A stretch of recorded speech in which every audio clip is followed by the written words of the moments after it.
Hey, Professor. I'm going to do my short assignment now. And what is this? Existentialism is the question I'm going to do.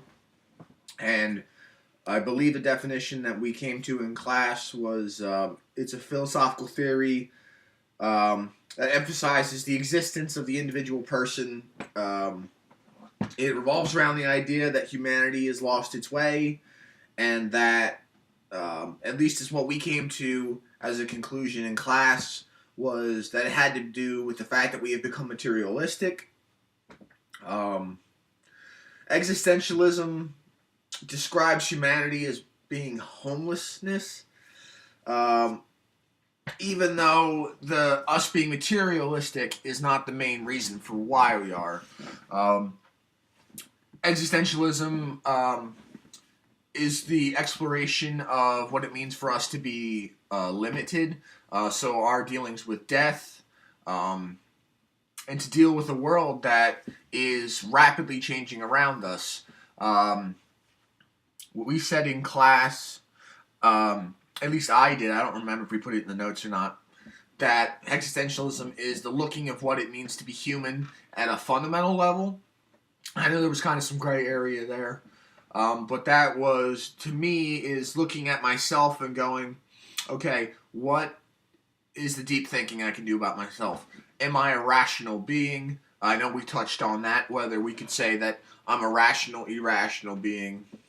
Um, and then I gave the whole thing for myself about how I believe myself as what I can physically see, and every object I can do and choice I make to be rational. Like, I could take this mint cup and throw it across the room and say that, all right, I was rational because I picked that up, it was in my way, and I got it out of my way. I can justify that. But we couldn't say that about faith.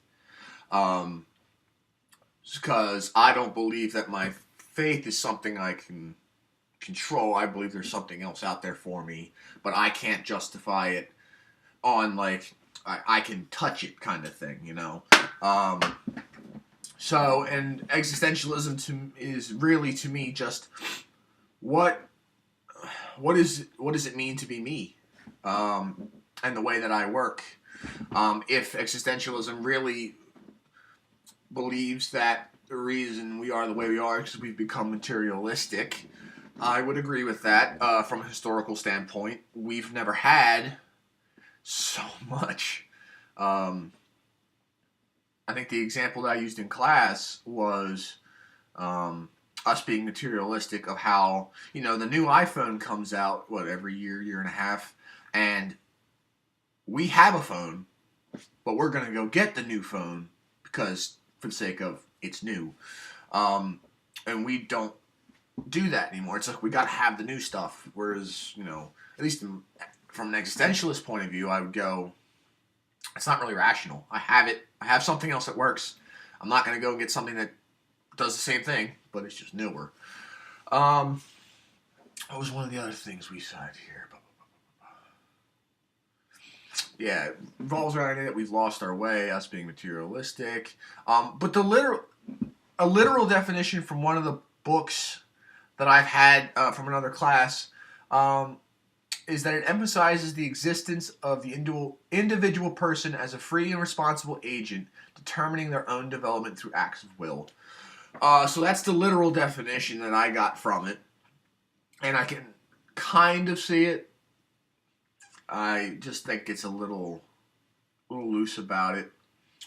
But I did use existentialism to answer another question of mine in a theology class this past week. They asked, what is your belief on philosophy and destiny?